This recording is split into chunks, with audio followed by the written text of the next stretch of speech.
न्युजिल्यान्डमा without IELTS and पिटिई के apply गर्न सकिन्छ त स्टुडेन्ट भिजा चाहिँ? यस अफकोर्स सकिन्छ, तर यसमा चाहिँ हजुरले कन्डिसन मिट गरेको हुनपर्ने हुन्छ।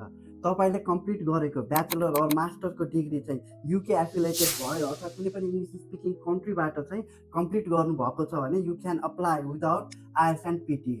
फर इक्जाम्पल नेपालकै केसमा पनि तपाईँले चाहिँ युके एफिलिएटेड युनिभर्सिटीबाट चाहिँ ब्याचलर अर मास्टर कम्प्लिट गर्नुभएको छ भने further you can apply without IELTS and PTE to New Zealand. यदि यो कन्डिसन फुलफिल गर्न सक्नुहुन्न भने you have to go through the English test. English test चाहिँ दिन पर्ने हुन्छ जसमा चाहिँ आयल्स एन्ड पिटी पर्छ।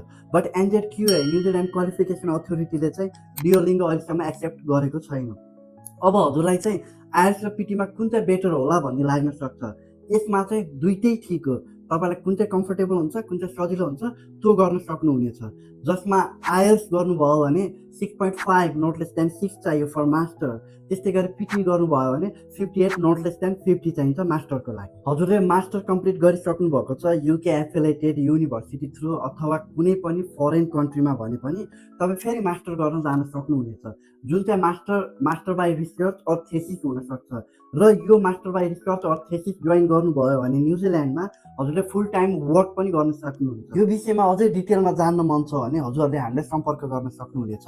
अब नियरेस्ट इन्टेक भनेको चाहिँ यही सेप्टेम्बर अक्टोबर आइरहेको छ, जसको लागि चाहिँ हामी तपाईँको प्रोफाइल चाहिँ रेडी गर्न सक्छौँ। हस् त, थ्याङ्क यू।